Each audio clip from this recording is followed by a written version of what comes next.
Hello everyone, welcome to Ask Concussion Doc episode number 19. We're almost 20. Getting up there. This week we wanted just to discuss the most recent CDC guidelines for pediatric concussion that was published in JAMA Pediatrics. I believe it just came out yesterday. So this is kind of the new news of the day. We did have a couple questions, but we're going to move those maybe to next week and just kind of discuss an overview of these new recommendations being the kind of most important concussion news of the week.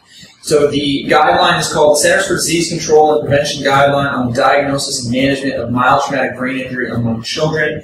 We are going to go over some of the highlights of this particular document and talk about some of the rationale behind some of the recommendations, and also kind of some of the media coverage that's been portrayed on it. One point that I would like to make on these guidelines is just how they were structured, just so that those of you that are going to take a look at it, you can find it. It's available online for free at jamanetwork.com in the pediatric section. But what they did is they went through the process with various advisory committees, and they set their recommendations for levels. So they had their confidence in the particular research that was included as high, moderate, low, or very low, and then the strength of the recommendation that was provided as level A being the highest, B, C, U, or R for each recommendation, and that's obviously in level of significance. So level A was something that they healthcare practitioners should be doing. Level B is something that they may do or can do, and then obviously as you go down the level, that classification or recommendation decreases over time. So level A, they said recommendation almost always should be followed. Level B, recommendation usually should be followed. Level C, recommendation may sometimes be followed. Level U, insufficient evidence to make a recommendation. And level R, the intervention generally should not be done outside of a research setting. And so there's some important details within this document, and they covered a variety of different components around diagnosis, treatment, management, that type of thing. And so I'm going to go through the highlights and kind of discuss our take on some of them today. So the first thing that came out was that X-rays and CT scans are not effective at diagnosing concussion. This is something that many of you have heard me discuss on this program a number of times. Those particular items are meant for diagnosing more significant things than concussion. So those are things to look for: brain bleeds, skull fractures, that type of thing. Concussion is a functional injury, and these are structural imaging techniques, and therefore they should not necessarily be used to diagnose or rule in or rule out a concussion, but they are important for looking at more significant or serious brain injuries. And what they recommend is that healthcare professionals should use validated clinical decision rules to identify children with MTBI at low risk for intracranial injury in which CT is not recommended. So there's guidelines and decision rules to help you, and the one that's used in pediatrics is called the Pediatric Emergency Care Applied Research Network Decision Rules, or the PECARN, PECARN decision rules, which kind of guide your decision as to who needs to get a CT scan. And such risk factors and who should be getting a CT scan include patients that are younger than 2 years of age, vomiting, loss of consciousness, severe mechanism injury, severe or worsening headache, amnesia, non-frontal scalp hematoma, Glasgow Coma scale less than 15, and that's usually 2 or 3 hours after the injury, and or a clinical suspicion of skull fracture. They put that as level B evidence, but level 1 recommendation around CT scans was that healthcare professionals should not routinely obtain head CT scans for diagnostic purposes in children with MTBI. And another point that I want to make on this document is that they suggest that the terms concussion, mild head injury, and mild traumatic brain injury all be lumped into one and be called mild traumatic brain injury, just so that we're all talking about the same thing. So they use the term MTBI throughout this document, and that was a recommendation that was made. So Routine use of CT scans is not recommended, can be used in scenarios where there is a high suspicion of intracranial injury, and that is okay. Same goes for MRI, just because the evidence is really not there to detect concussion, so it should not be routinely ordered in that. X-rays, X-rays just have a really poor sensitivity. They identify the sensitivity of identifying a skull fracture at only about 63%. So if you are suspecting a skull fracture, X-ray is not the way to go. You want a CT scan. Neuropsychological tools, including symptom scales. Healthcare professionals, this is level A recommendation. Healthcare professionals should use an age-appropriate validated symptom rating scale as a component of the diagnostic evaluation. Recommendation B, healthcare professionals may use validated age-appropriate computerized cognitive testing in the acute period of injury as a component of the diagnosis of MTBI. So, symptom scales should always be used, and in certain circumstances, healthcare professionals can use computerized neurocognitive testing. Biomarkers. So this is blood tests, saliva tests, and that type of thing. There's been a lot of coverage about concussion blood tests, and we get that question a lot. I think it's probably one of the most commonly submitted questions we get for Ask Concussion Doc is, what do you think about serum biomarkers for concussion? What about this new concussion blood test? There is no concussion blood test. Again, the blood test has been approved by the FDA to detect the potential signs of a brain bleed. So because you have protein floating around the blood that is from the brain, the idea of how it got there was that potentially there's a bleed in the brain, and that might help to rule out who may need or may not need a CT scan. And this is all to cut down on the level of radiation exposure to kids or athletes or people in general. Is we don't want to expose somebody to radiation if we can avoid it. And so the idea behind these blood tests is potentially help us make a decision as to who should get the CT scan and who shouldn't get the CT scan. So these biomarkers are not meant for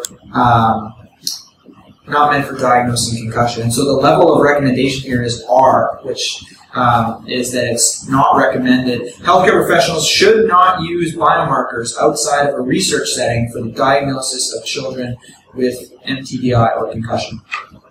Insufficient evidence to currently recommend any of the standard biomarkers for the diagnosis of MTBI in children, and blah, blah, blah. It goes into a full rationale as to why they made that decision, so I won't go into that anymore. Prognostic recommendations, level A, evidence. Healthcare professionals should counsel patients and families that most children, 70 to 80% with concussion, do not show significant difficulties that last more than 1 to 3 months. Basically, people will get better. Kids will get better after concussion. This is not a permanent injury that will, cause long-lasting effects in the majority of people. Healthcare professionals should counsel patients and families that although some factors predict an increase or decreased risk of prolonged symptoms, each child recovery from MTBI is unique and will follow its own trajectory. Concussions are different. Everyone will respond differently. It's very difficult for us to tell you how long it's going to be. People say, well, how long till I'm better? We don't know. You'll be better when you're better. There are some potential things, such as what's discussed here later, is pre-existing history of mental health issues. So anxiety, depression, that can prolong recovery. That is something we know. Younger children may have prolonged recovery, but we don't know if that's in fact due to the injury itself or whether that's due to the cautiousness of some healthcare providers.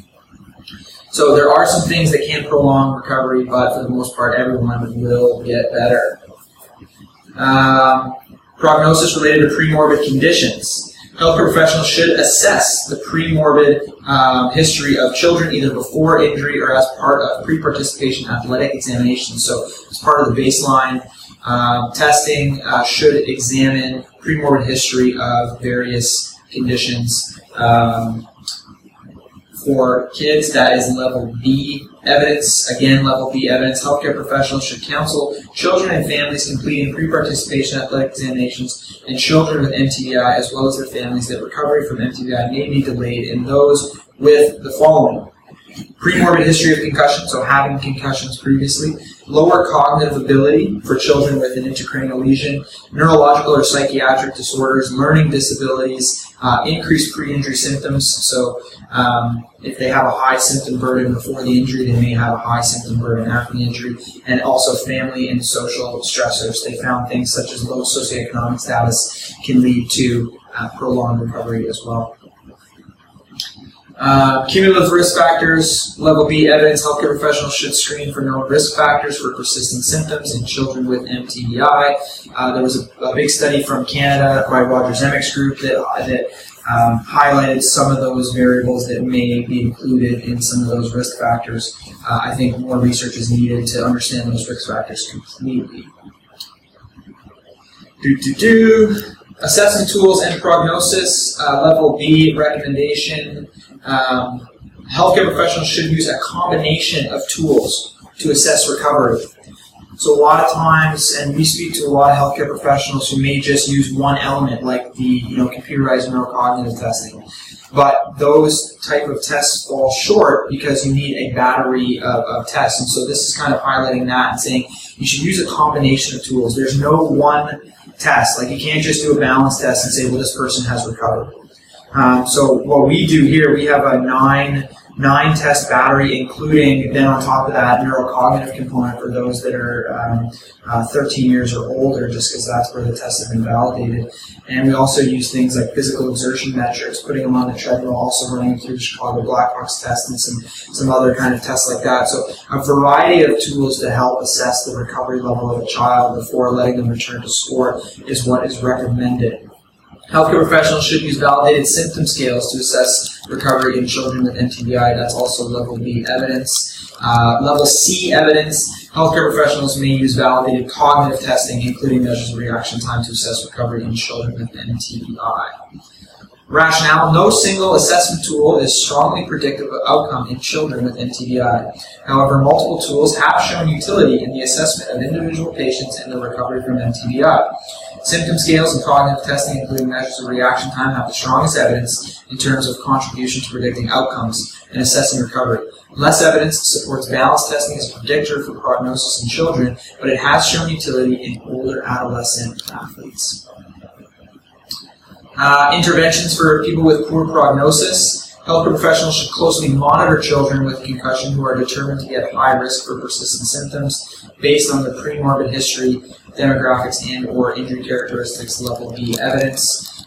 For children whose symptoms do not resolve as expected with standard care, so within 4 to 6 weeks, healthcare professionals should provide or refer for appropriate assessments and or interventions. And a lot of those interventions are around the therapy side of things. So exercise has been shown to be beneficial. Visual and vestibular therapy is shown to be beneficial. Treatment of the cervical spine, both with rehabilitation and manual therapy, have shown to be effective in the treatment of symptoms that are persistent for concussion. And this is where the therapists get involved in concussion management for sure. We include them right from the get-go, but because if there's issues that aren't really going away, we can start and initiate that rehab even earlier than 4 to 6 weeks, which has shown to improve outcomes. And so this is where those physiotherapists that aren't sure what their role is, you can get involved with this quite early in the process. Management and treatment. Recommendations: you should provide education and reassurance. That's a big part of concussion management. I think with media coverage that's out there right now around concussions, it's making everyone very scared in terms of the long-term effects and the risks of potential fatalities and all that stuff. I think that it's important that we educate our patients and help to ease their mind, reduce the anxiety, potentially reduce the symptom burden just based on providing them with a lot of education and reassurance that they will get better. Cognitive and physical rest versus aerobic treatment. Now, I will say that this study does still encourage a little bit of rest. However, they say that it's basically within the first 3 days or so. Healthcare professionals should counsel patients to observe a more restrictive physical and cognitive activity during the first several days after MTBI in children. The next recommendation: following these first several days, healthcare professionals should counsel patients and families to resume a gradual schedule of activity that does not exacerbate symptoms with close monitoring of symptom expression. After successful resumption of gradual schedule of activity, healthcare professionals should offer an active rehabilitation program of progressive reintroduction of non-contact aerobic activity that does not exacerbate symptoms with close monitoring of symptom expression. So they do still kind of promote the rest thing, but then they are talking about active rehabilitation. And then when you go into the rationale, they say there's not enough evidence yet on like active rehabilitation in terms of time, but there's also not a lot of evidence on rest. Now, when you go into how this study was done, they stopped putting in, and I'm just going to go all the way back into the top here, into the abstract evidence review. The dates of the initial literature search were January 1st, 1990 to November 30th, 2012. The dates of the updated literature search were December 1st, 2012 to July 31st, 2015. That means that the most recent evidence included in this guideline is 3 years old.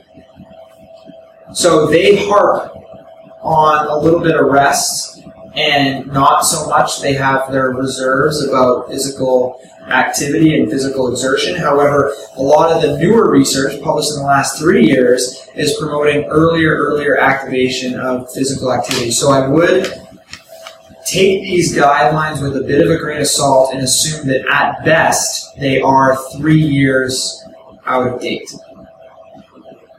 So there's that. Children with undiagnosed concussions are at risk for another one, and also having longer recovery times. And that is pretty well it for a summary of those guidelines. They can be found on JAMA Pediatrics, JAMAnetwork.com. Maybe we'll put a link in show notes for those listening on the podcast, and you can take a look at it. So anyway, that's the big news. I wanted to review that with everyone, just kind of bring everyone up to speed on guidelines. Things that were not mentioned, there was no mention of hyperbaric oxygen therapy, which is another question we get. However, the most recent Ontario Neurotrauma Foundation guidelines put that as a do not recommend, as most of the evidence shows it is no better than placebo to do hyperbaric oxygen therapy. And there were some other things that were left out of these guidelines as well. Anyway, that's it for today, and send in some more questions for us, and we'll be back next week with probably a Q&A. See you guys.